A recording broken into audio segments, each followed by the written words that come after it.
بسم الله الحمد لله والصلاة والسلام على رسول الله وعلى آله وصحبه ومن والاه ثم أما بعد. To proceed. So the Prophet ﷺ said, Al-Haya'u la ya'ti illa bi khayr, which means modesty does not produce or does not bring about anything but good. And we said that virtue is always between two vices. So how could this be true? You know, how could this be like, what about excessive haya? Excessive haya or excessiveness will not be called the haya, it would be called the khajal. Khajal is timidity. And timidity would be wrong if it takes you away, if it prevents you from that which is good. If it holds you from that which is good, or befalls you in that which is bad, then it is not haya, because haya does not produce anything but good. So Aisha radiallahu anha said, نعم النساء نساء الأنصار لم يكن يمنعهن الحياء أن يتفقهن في الدين. لم يكن يمنعهن الحياء أن يتفقهن في الدين. نعم النساء نساء الأنصار. The best women are the women of al-Ansar. Haya did not prevent them from asking about their deen and having a proper understanding of their deen. In some reports, أن يسألن عن الدين ويتفقهن فيه. To ask about the deen and to have proper understanding of the deen. So if haya is keeping you from asking about your deen and having a proper understanding of your deen, then your haya is not haya, it is khajal, it is timidity, and that is not virtuous. That's bad. One of the things that I feel one of my problems is that I don't remember names. So I am always embarrassed to ask you to tell me your name. So please, when, some people certainly I remember the names because I have, sort of seen them so many times that I now remember the name. But there are some of you that I hate to say that I don't remember your name, and I feel too embarrassed to say I don't remember your name.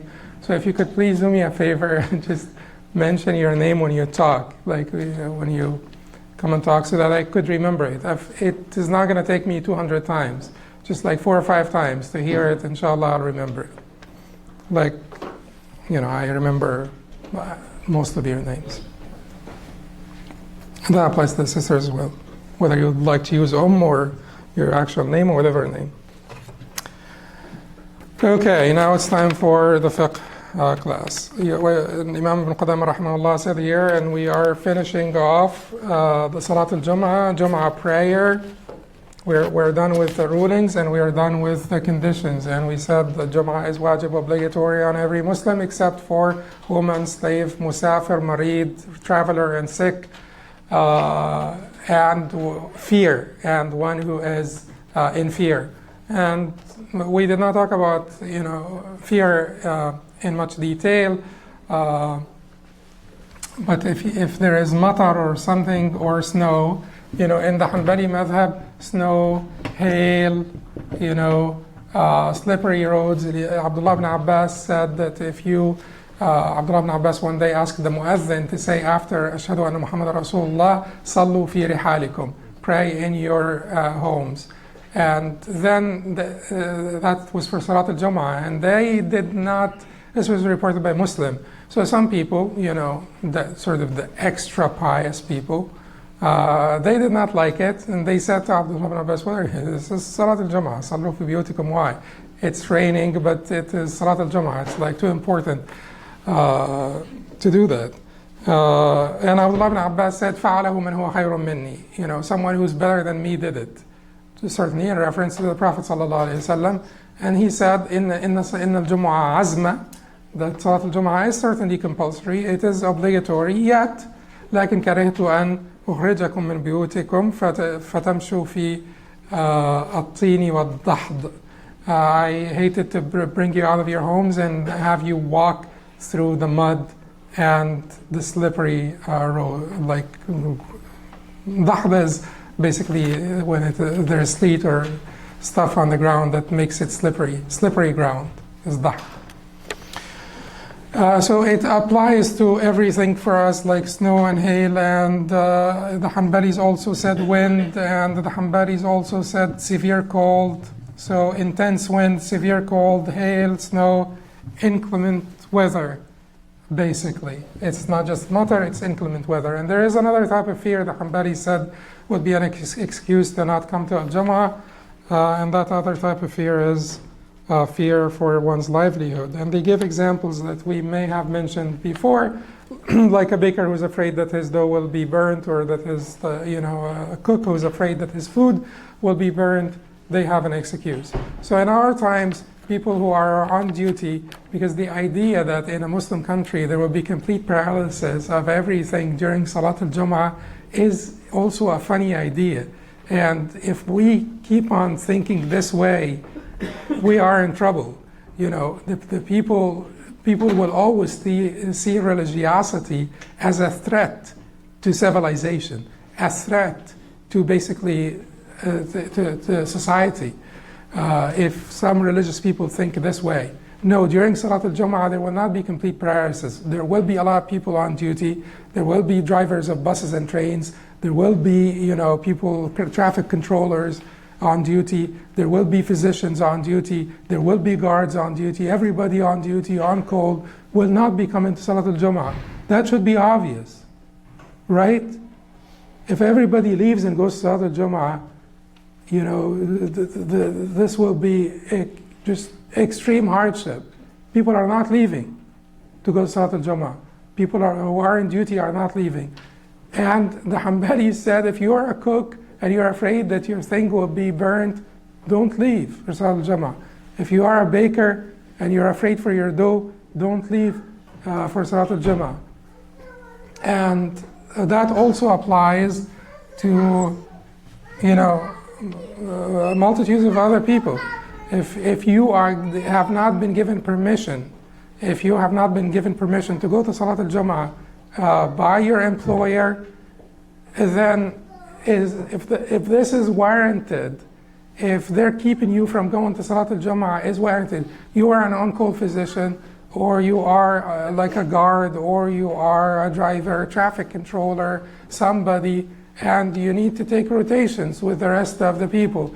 Yeah, certainly as a Muslim you can ask them, I'll take your Saturday, can you take my Friday, I'll take the... You do your best, certainly you do your best. Jumu'ah is important, azm. It is an important obligatory obligation. So, but at the end of the day, if you will have to stay around because you are on call or on duty, then that is absolutely fine. And you're excused, and you just pray it as dhuhr.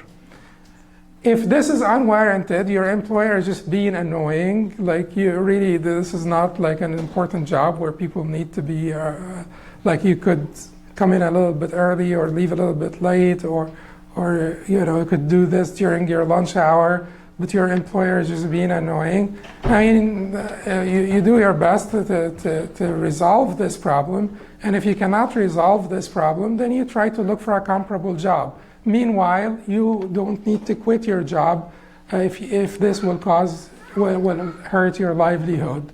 You don't need to immediately quit your job. You continue in your job, but you would be looking for a comparable job where the employer allows you to go to Salat al-Jumu'ah. Clear? Okay. So we talked about the rulings, and we talked about the conditions, and we talked about the quorum and everything, and we said that we will try to be flexible when it comes to the quorum, so that we can establish the Jumu'ah. Because if we take conditions from every madhab, no one would be praying Jumu'ah here. If we take conditions from like the Hanafi madhab, for instance, that has to be done by the permission of the Imam al-A'zam. There is no Imam A'zam here. It has to be done in a Misr where hudud are established. There are no hudud that are established here, and they're not expected, to be established in New Jersey. So and if we take, from the Hanbalis and the Shafi'is, the quorum, and then we will make it hard, and no one would be praying Jumu'ah. So we will try to be flexible, because this is our weekly meeting as Muslims, and we can't afford to not have it. Now, Imam ibn Qudamah rahimahullah said, وَيُسْتَحَبُّ أَنْ يَخْطُبَ عَلَى مِنْبَرٍ. Now he will not talk about the conditions, because last time he talked about the conditions, the main ingredients of khutbat al-Jumu'ah, and we said they were what? Al-Hamd, al-Salah, al-Ayah min al-Quran, maw'izah. Hamd, to praise Allah. Salah, send blessings onto the Prophet. ayah min al-Quran, one verse from the Quran, and maw'izah, the shortest exhortation, which we were able to finish in 11 seconds here, all of this, for one khutbah. And the second will be the same, so 22 seconds. You could finish. But certainly you're not going to be doing this. But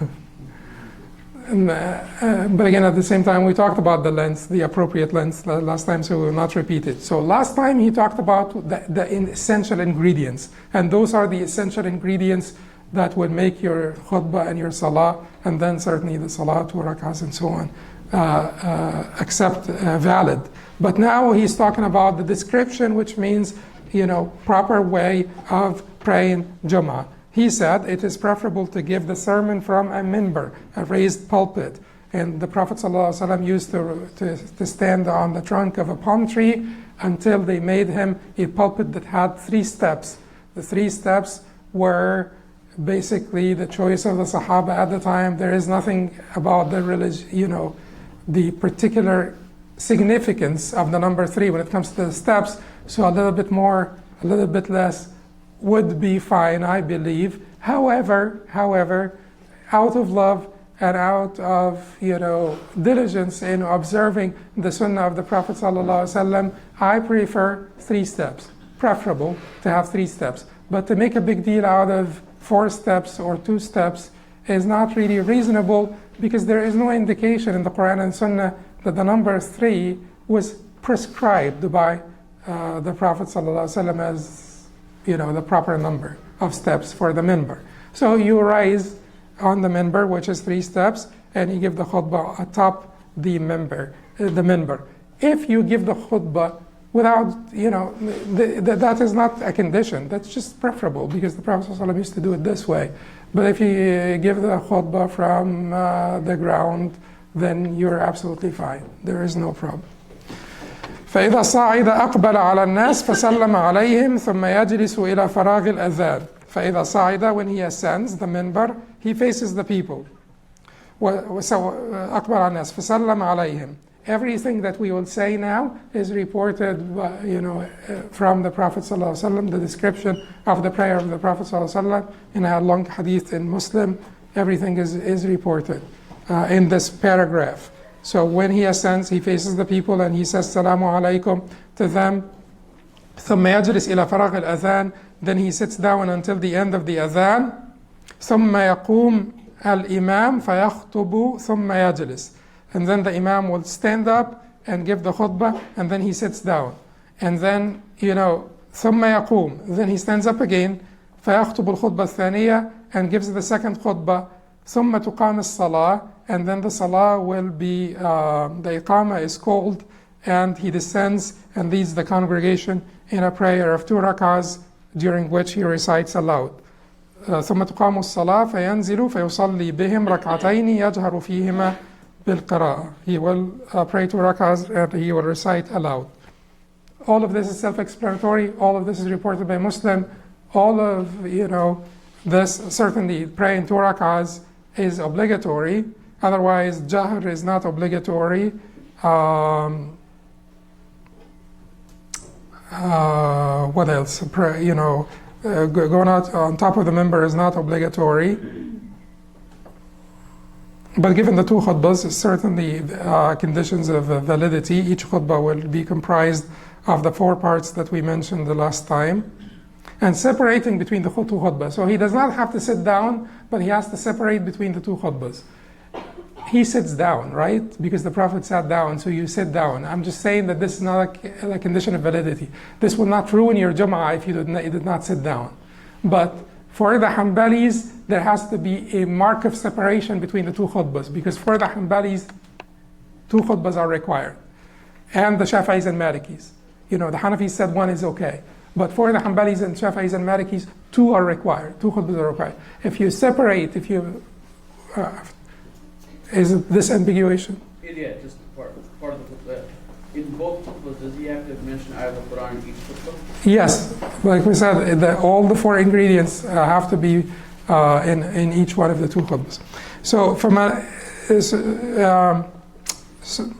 You sit down though, like don't try to not sit down because we'll be trouble.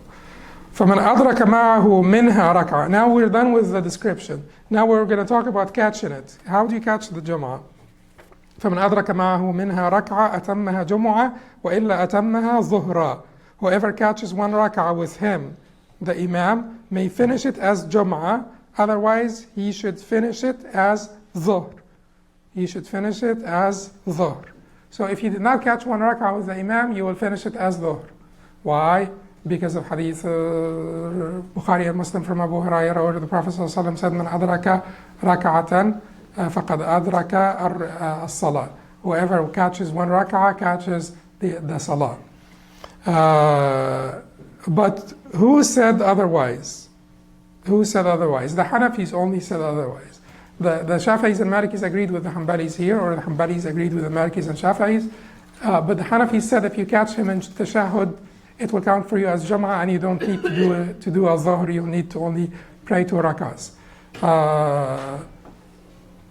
They must have their proofs, but here the proof that we are mentioning on behalf of the Jumhur, the Maliki, Shafi'is, and Hanbalis, that you need to catch 1 rak'ah is the hadith of Abu Hurairah, "Man adraka rak'atan faqad adraka as-salah." Whoever catches 1 rak'ah catches the salah.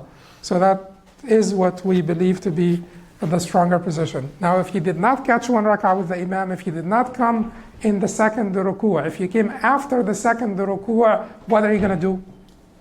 You pray 4 rak'ahs. Now that applies to the sisters as well. You pray 4 rak'ahs, not 2. If you did not catch, unless you take the Hanafi position.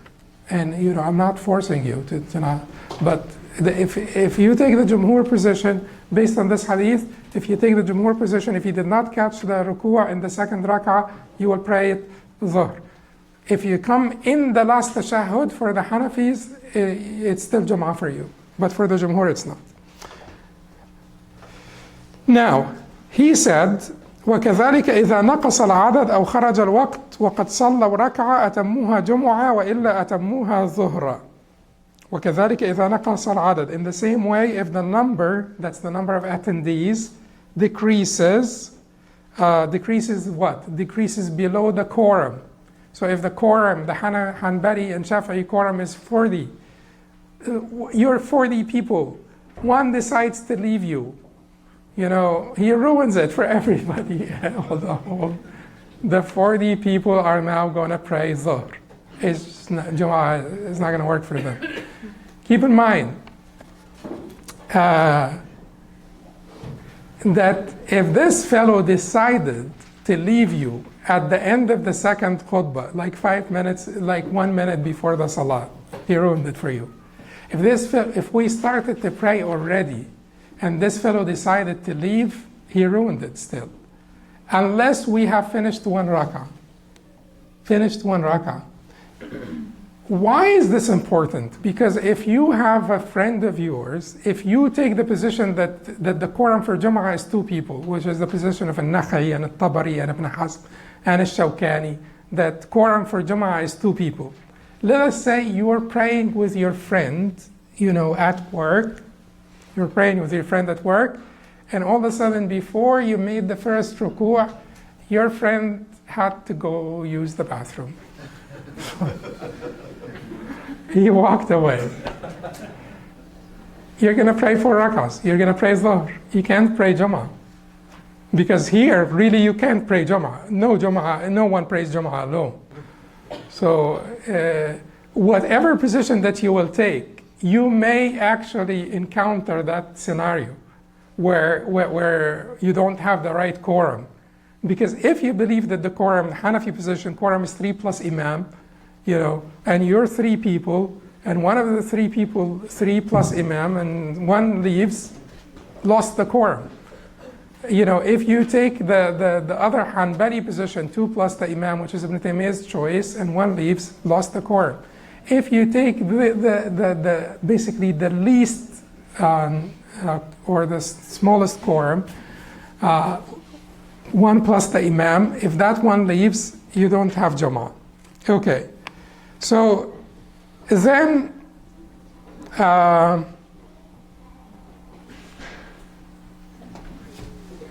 Okay, there is another one here. لذلك إذا نقص العدد أو خرج الوقت. Oh, okay. So if the same way, in the same way, if the number of attendees decreases or the prayer's time passes, there are two cases. If they have already prayed one rak'ah, they should finish it as Jumu'ah. Otherwise, they should finish it as Dhuhr.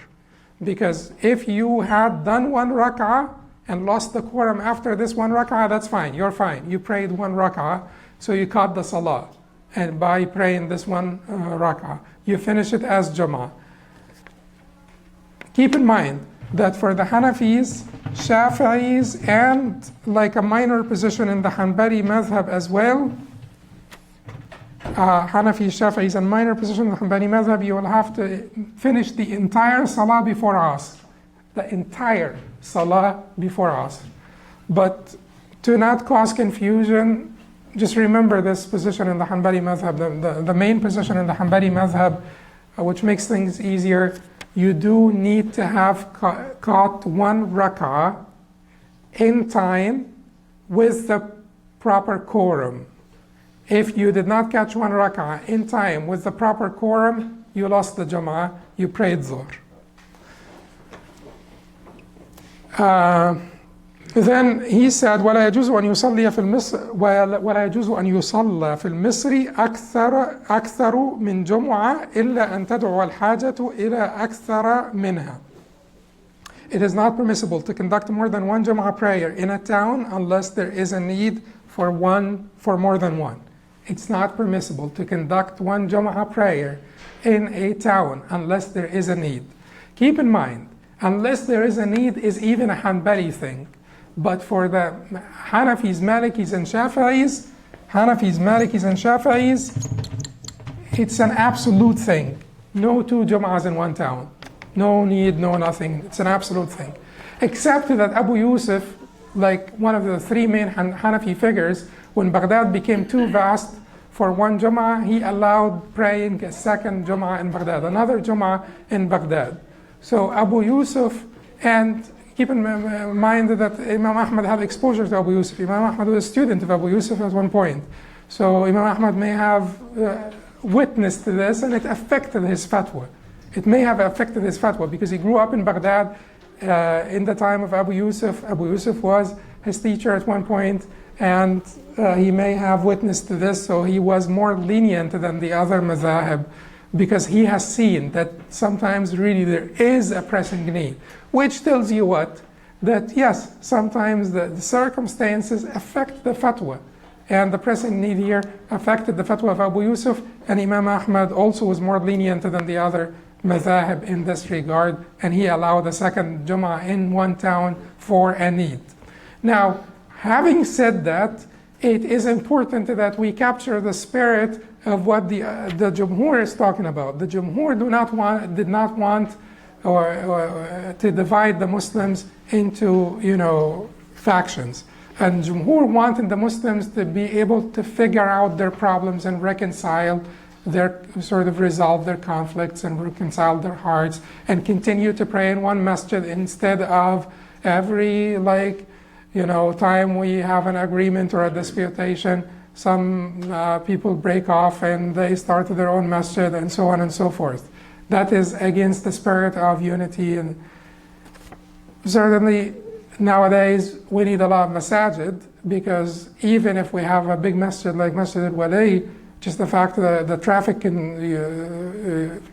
congestion and problems that we encounter during Salat al-Jumu'ah or after Salat al-Jumu'ah tells you that even with bigger masajid, we still need to have multiple masajid because of just the changes. Nowadays the buildings are high, and there is like the sprawl, urban sprawl, and it's not always horizontal, it's also sometimes vertical.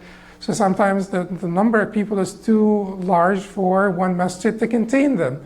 And in this case, we do want to have multiple masajid in one neighborhood because there is a pressing need for that. And that would be fine according to the Hanbali madhab, because the need is obvious. The need is obvious. Without need, the Hanbalis would agree with the Jumhur that no, we should not have more than one Jumu'ah in one town or one neighborhood. But with the obvious need, the Hanbalis would say it's okay.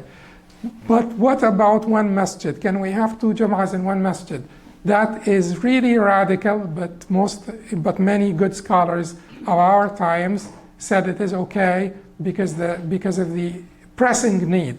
Because, particularly for Muslim minorities who live in the West, have not established their communities yet. They don't have enough masajid. They don't have big enough masajid. If you go to places like France, you'll find the people praying in the street all the time because of the congestion and because of the large number of people, and that causes them problems with the police and this and that. So in this case, praying 1, 2, or even 3 Jumu'ahs in one masjid would be reasonable because of the pressing need. It's radical because it would have not been thought of during the time of the great Imams. But again, at the same time, before Abu Yusuf, no one thought of 2 Jumu'ahs in one town. No one thought of one town being too vast for the people to pray together in one masjid. And Abu Yusuf encountered this in Baghdad when Baghdad became a cosmopolitan city. It became really too large for people to pray in one masjid. He issued this fatwa. It was not thought of before him. Likewise, in our times, even though this fatwa may sound very radical, but the pressing need is there and the precedent is there. Abu Yusuf is our precedent. And this is the position of Ata as well, that you could pray in 2 Jumu'ahs in one town. But Abu Yusuf is our precedent. Abu Yusuf, when he encountered this need, he said, okay, pray 2 Jumu'ahs in one town. Prior to this, it was not permissible.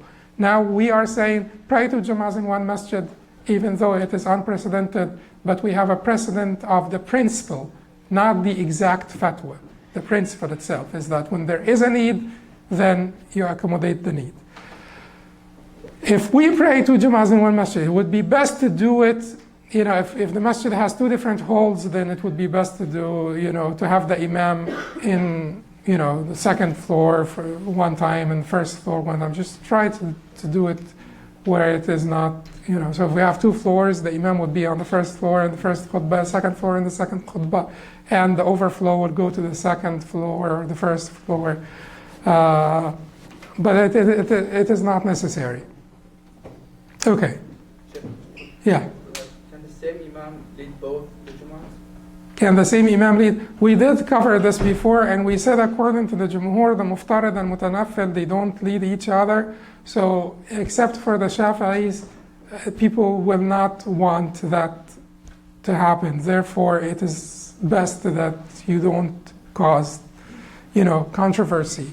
And not only that you don't cause controversy, the best to be on the safe side.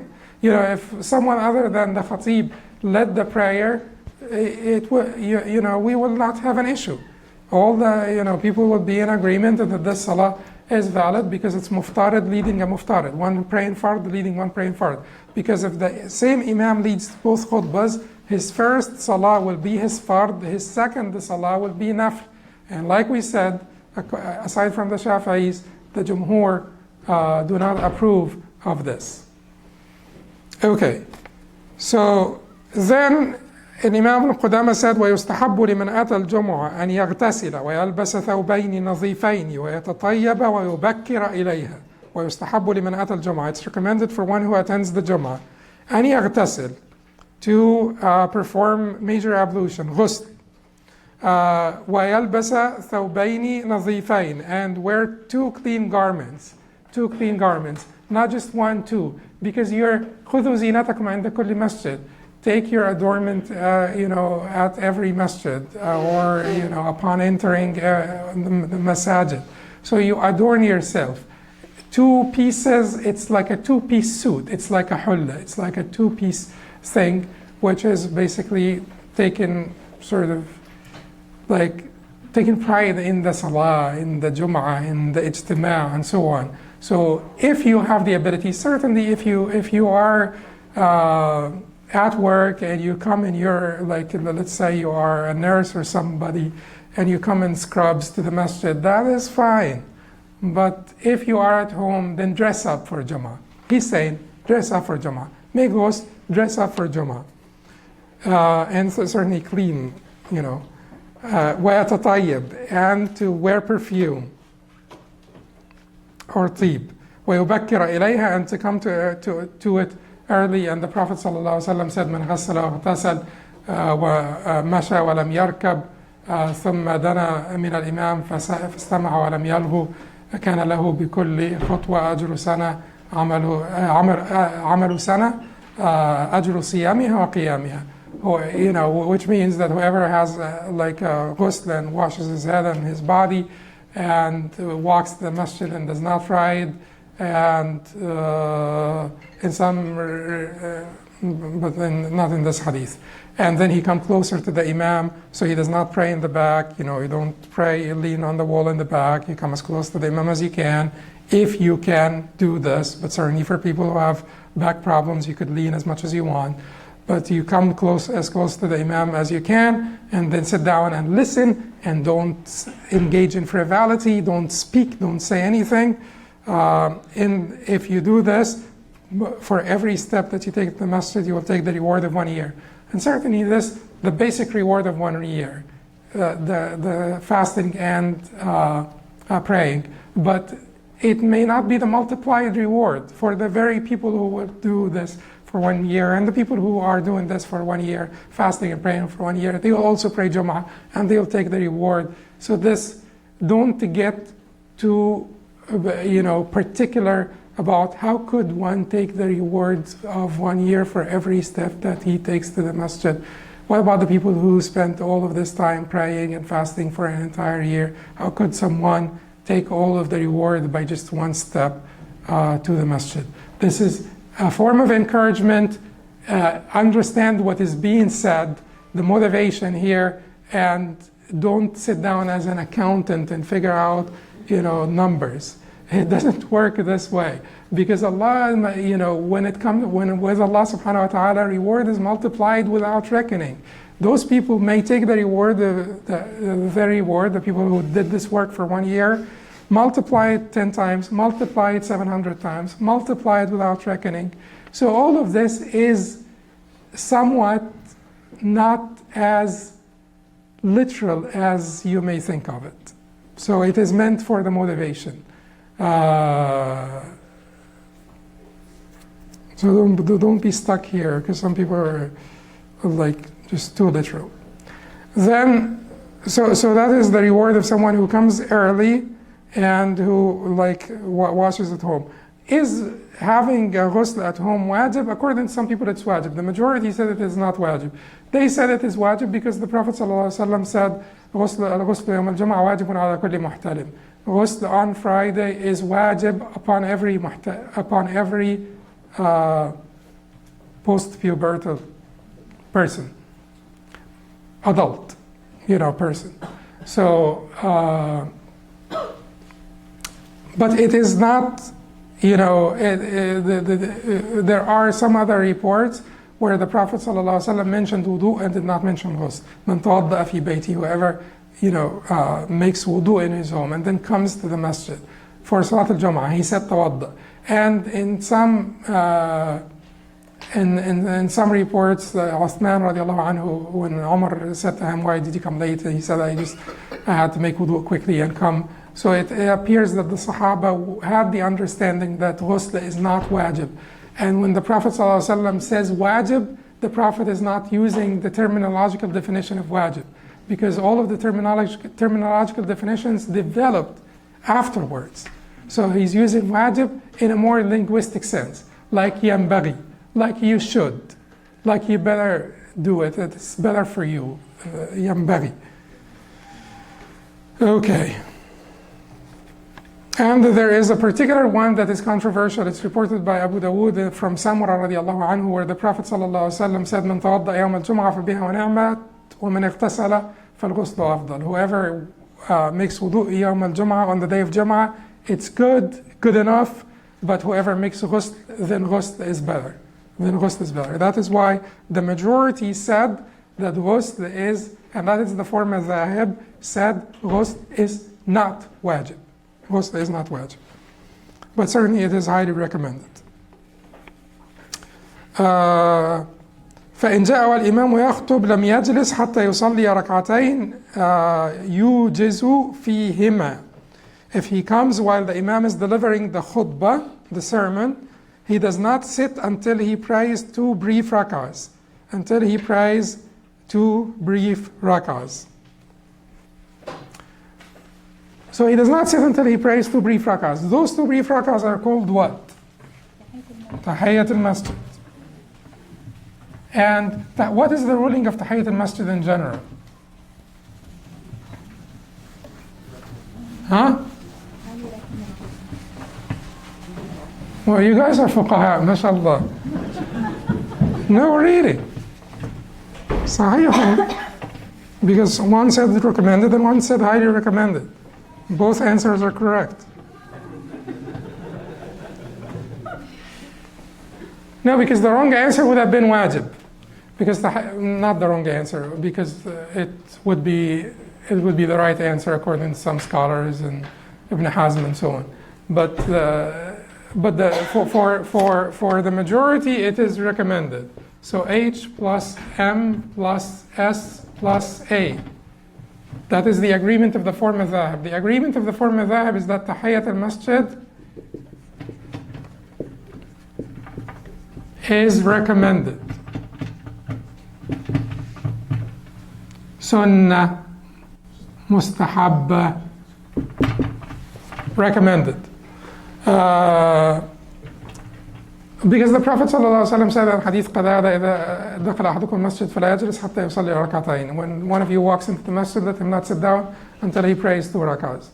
So that is where it is coming from. But why is it only recommended and not obligatory? Because the Prophet ﷺ said to someone, this was reported by Jabir, by Ibn Majah from Jabir radiallahu anhu, that someone came late and he started to skip the rows, step over people.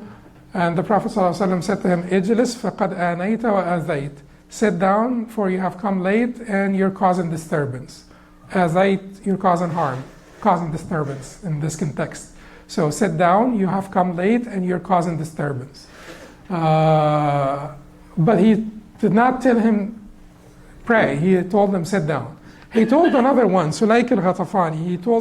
He was given the khutbah one day, and Sulayk al-Ghatafani walked into the masjid, and the Prophet ﷺ said to him, Asallayt, did you pray? He said no. He said, Qum fasalli rak'atayn. Stand up and pray 2 rak'ahs. Pray 2 rak'ahs. So that is where they're saying, then you combine these and the combination. He said to someone, sit down. He said to someone, stand and pray 2 rak'ahs.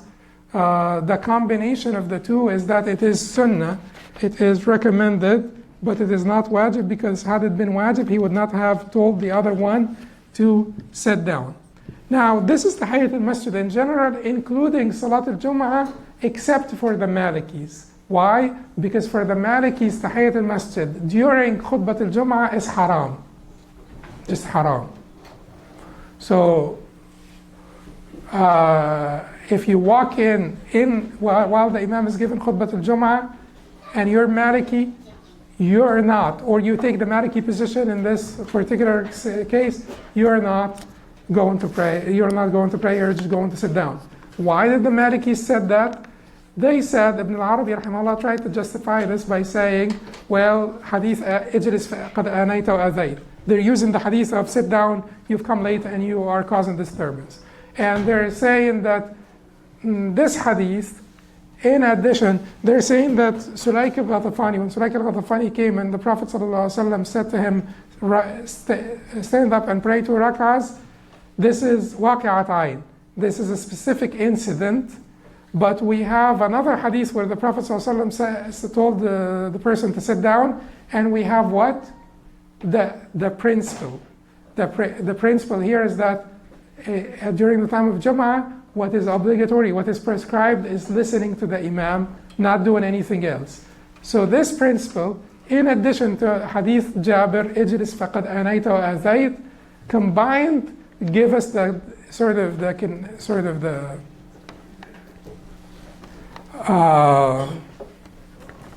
can give our position like an added strength, or make our position the more favorable position. The Jumhur answered with their answers. They said that this hadith of Sulaik al-Ghatafani is reported by al-Bukhari and Muslim, highly authentic, and is clear. قم فصلي ركعتين, and he commanded him. Then at least in order for you to have good reconciliation between the two hadith, at least say it is mustahab and not wajib. That's what the Jumhur said. Ibn Hazm said that it is wajib and not mustahab. But if you go by, so this is the agreement on it being mustahab in general. When it comes to the time of Salat al-Jum'ah, you will take M out from this agreement. You'll take the Malikis out from this agreement. And why am I, talking about this in detail? Because if you see someone walk into the masjid in Salat al-Jum'ah and sit down and not pray, just shut up. Because you should be you should be staying silent and listening to the Imam for sure. You should not tell him. But even after the Jum'ah, just remember Sheikh Abdul Qadir's statement, as-sukut as-sukut, as-sumut as-sumut. Quiet, silence. Because Sufyan al-Thawri rahimahullah said, whenever there is disagreement, it is unbefitting to talk to the people about it. Except if you are teaching, then you teach whatever you believe to be the stronger position. Or except if this is your just like group of students, you're the Imam of the masjid, you're like, you're like someone, they're like a Nawawi in Madrasa al-Ashrafiyya or somebody, then that is be proper. But otherwise, if we spend all of our time in disputation in the masajid, you did it this way, you should have done it that way and stuff, then that is waste of energy that should have been channeled into something that is much better. Because we have so much to be corrected. We have so much deviation to be corrected that is agreed upon deviation that needs correction and that needs fixing. So don't waste your energy. Now, so that one is done, okay? The next one is ولا يجوز الكلام والإمام يخطب إلا للإمام أو من كلمه. This is the last one. I may go 2 to 3 minutes over, but inshallah it will not be more than 10:05. Inshallah we will finish before 10:05. ولا يجوز الكلام والإمام يخطب إلا للإمام أو من كلمه. Speaking while the Imam is delivering his sermon is not permitted except for the Imam or one to whom the Imam speaks.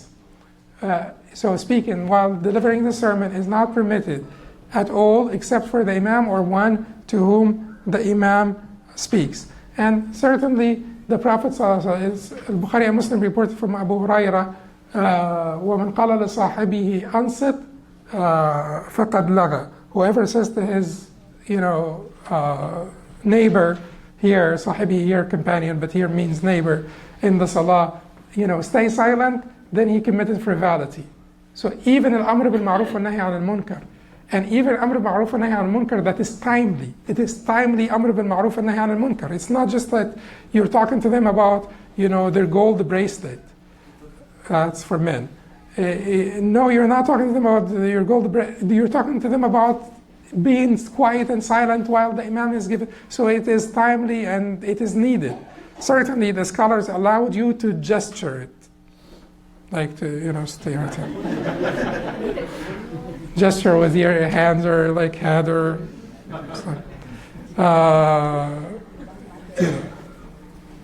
everybody here should be expert. But to gesture this is permissible. Now, when is it also permissible to talk to the Imam? As we said, Anas reported this from the Prophet ﷺ, was collected by al-Bukhari and Muslim, where a man came and asked the Prophet ﷺ to make dua al-istisqa for them, a prayer for rain, because of the drought. And he walked through the masjid, he talked to the Prophet while the Prophet was giving the sermon. The Prophet ﷺ listened to him and made the dua. So all of this is sanctioned, all of this is approved. So some non-trivial need Would Allah? So they're gonna. The police is outside. They are towing cars. You walk in and you tell the imam they're towing cars outside, which is a common occurrence in our masajid, because you always block the driveways of people. So you're not recorded. This is actually being recorded. But it's really very inappropriate. It's just like really sad. It's really sad what we do. But this is something important, right? It's not trivial. So someone can walk in and say, or if people are outside and it is raining and people are leaving gaps and someone can say to the imam, please ask them to move forward or something of that nature. Things that are important. You're allowed to do this. What else are you allowed to do according to the Shafi'is and Hanbalis only? According to the Shafi'is and Hanbalis only. What else are you allowed to do? Say Yarhamukallah to someone who said Alhamdulillah and return the salam. According to the Shafi'is and Hanbalis only. But also within the Shafi'is and Hanbalis. So according to A plus S, that is small a, small s, and capital H, capital M, you do not return the salam. You do not say Yarhamukallah to someone who said Alhamdulillah. And in all honesty, that position, which is a minor position in the Hanbali madhab, not the authorized position, but it is an agreement with the Hanafis and Malikis, seems to be stronger. Because this is not the time for people to be saying Salaamu Alaikum, Alaikum Salam.